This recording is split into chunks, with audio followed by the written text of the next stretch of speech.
Seguimos con el mismo notebook. Una función muy importante de Python, de NumPy, es la función de indexación y es muy potente para poder acceder a regiones y a partes de los distintos arrays con las dimensiones que tengan, para poder combinar, extraer cosas de arrays, etc. Por ejemplo, si un array representa una imagen y queremos extraer una parte de la imagen, con indexado lo vamos a poder hacer. ¿Cómo funciona el indexado? Es en el fondo una generalización de cómo hemos visto que funciona el indexado con las listas. Entonces, siempre tenemos un array aleatorio de 6 filas por 10 columnas. El primer indexado, esto en realidad tiene dos índices, ¿no? La manera natural sería, por ejemplo, el 00, es el primero a la izquierda, el 43, ¿vale? Primero son las filas y luego son las columnas en el caso de 2 dimensiones. En el caso de más dimensiones, la noción de filas, columnas y cortes, bueno, en fin, depende de cómo se oriente el cubo, y más dimensiones pues es más difícil construirse la intuición, pero bueno, hay un índice para cada una de las dimensiones. Entonces, en el caso de matrices de 2 dimensiones, lo que tenemos es un índice para cada dimensión. El primer índice son las filas y en el segundo las columnas, ¿no? Por ejemplo, el 1, 0 es el 72, que es la primera fila, y la columna 0, el 1, 4, pues es el 47, la fila 0, 1, 0, 1, 2, 3, 4. ¿Vale? Si no explicitamos los índices y solamente ponemos un índice como si fuera como si fuera una lista, lo que hacemos es indirectamente sí, referirnos a la primera dimensión, ¿no? Entonces aquí estamos diciendo queremos la fila 1, ¿no? Que es la segunda, la 0 y la 1, ¿no? Esto es equivalente, de hecho, de la manera completa de hacerlo es de la fila 1 quiero todos los elementos. El 2 puntos quiere decir todos los elementos, ¿no? Entonces, de la fila 1 quiero todos los elementos. O de la columna 1 quiero todos los elementos, ¿sí? Que es 31, 52, 67, etc., ¿no? De la fila 1 todos los elementos, de la columna 1 todos los elementos, o la que sea, ¿no? De la columna última quiero todos los elementos. Que lo he puesto mal el menos. De la columna última quiero todos los elementos, ¿no? De la primera, etcétera, ¿no? Igual la notación de rangos es la misma. Quiero las filas de la 0 a la 2, 0, 1, 2, es decir, quiero las 3 primeras filas, ¿vale? Igual quiero las 3 primeras columnas, si lo escribo bien, ¿sí? 43, 31, 58, 33, 26, ¿no? Aquí lo tenéis. Y todos los rangos. Quiero las columnas de la 3 a la 7. Quiero las filas de la 2 a 1 antes de la última y las columnas de la 3 a 1 antes de la penúltima, ¿no? Esto sería equivalente a extraer una porción del array. Vamos a ejecutarlo y vamos a poner aquí también para que veamos cuál es la porción que ha extraído de esto, ¿no? Fijaos que es el 15, 15, 0, ha extraído esta porción hasta el 72, ha extraído esta porción del array. Listo. Bien, el uso de índices booleanos es una cosa que uno cuando lo ve es como muy natural, pero es importante entender cómo eso funciona, ¿no? Yo tengo un array y yo puedo decir, bueno, yo quiero A tal que A sea 50, sea menor que 50. Perfecto, es como un filtro, ¿no? Esto es casi que la notación matemática que uno hace, ¿no? A barra A menor que 50, ¿no?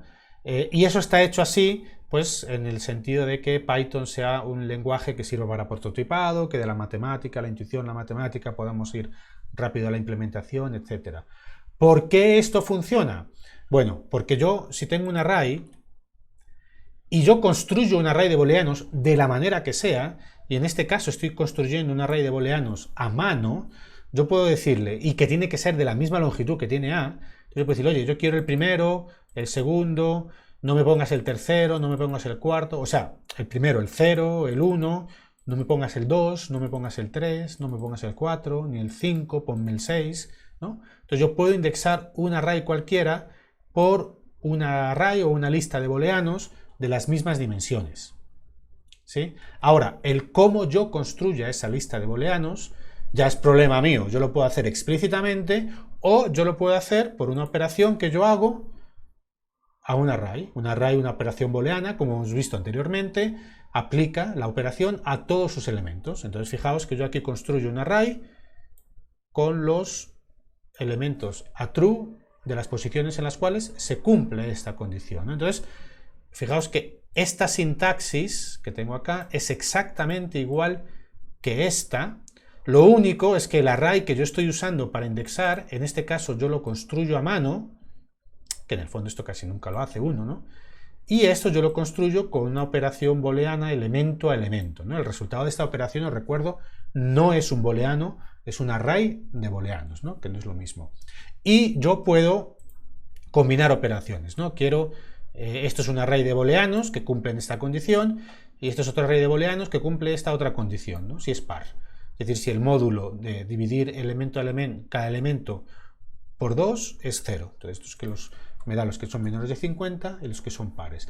Este es el operador para combinar arrays de booleanos tipo AND y este es el operador para combinar arrays de booleanos tipo OR, ¿no? ¿Listo? Entonces esto es que sea menor de 50 o par. Por ejemplo, el 7 o el 11. Listo. Ahora, hay muchas operaciones de las que vimos antes, la suma, el máximo, la media, que también las podemos realizar por ejes y no solamente de forma total a la matriz. ¿Qué es un eje? Es alguna de las dimensiones. Entonces, por ejemplo,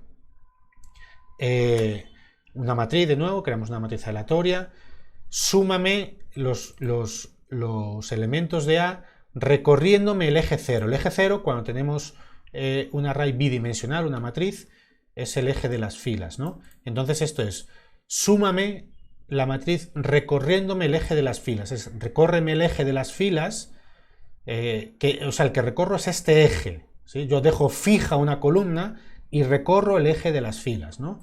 Esto me genera un vector en el cual me genera el máximo de esta columna, de esta columna, de esta columna. Ojo, que el eje 0 es el eje de las filas, que es el que uno recorre para calcular cada elemento, ¿no?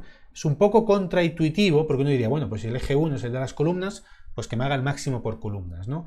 Esto se hace así porque cuando son dos dimensiones es como más intuitivo decidir que el que yo explicito es el por el cual yo quiero el resultado, pero cuando tengo más ejes, yo tengo que explicitar cuál es el que quiero recorrer para hacer la operación, porque si no es ambiguo de los otros que quedan, ¿no? En este caso, con dos dimensiones yo escojo uno y solamente queda uno, entonces me da igual especificar uno que otro, ¿no? Entonces, un poquito que sepáis que la semántica de los ejes se refiere al que uno recorre para hacer la operación, ¿no? Entonces yo estoy recorriendo las filas, yo fijo la columna y recorro las filas, que es el eje 0, ¿no? Igual, yo puedo fijar las filas y recorro la columna para generar un resultado. ¿Cuál es el máximo de esta fila que fijo y tengo que recorrer todas las columnas? Pues es el 99, el 98 que está por acá, el 96 que está por acá, etcétera, ¿no? Igual, el promedio por filas, recorriendo las columnas. El argmax, esto es una cosa que uno usa mucho también.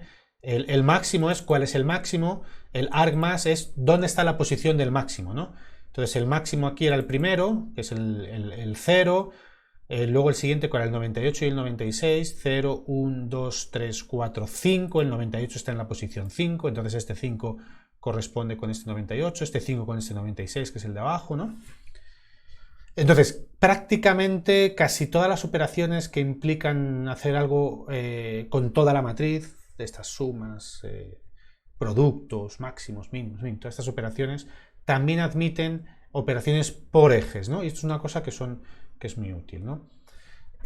Más cosas que podemos hacer, por supuesto, la forma de una matriz, y le podemos pedir a Python que nos reorganice la matriz con otras dimensiones. Tienen que coincidir el total de los elementos, ¿no? 6 por 10 son 12 elementos, son 60 elementos, y aquí le decimos a Python, reorganízame la matriz de manera que tenga 5 por 12 dimensiones. El total, que es 60, tiene que ser el mismo, ¿no? Si yo no quiero hacer el cálculo, también le puedo decir a Python, oye, reorganízame esta matriz, este array, en 5 filas y calcúlame las dimensiones que sea para que esto me cuadre con 5 filas, ¿no? Entonces, estas dos instrucciones son equivalentes. Aquí yo digo explícitamente cuántas columnas tengo, cuántas columnas tengo, y aquí le digo a Python, yo quiero 5 filas, calcúlame las columnas que tengan que cuadrarme para que esto tenga el mismo número de elementos, ¿no? Entonces, bueno, muchas cosas pueden ser representadas como matrices, ¿no? Bueno, vamos a dejar aquí este vídeo para que no se haga muy largo y ahora esto de las matrices y las imágenes lo vemos en el siguiente.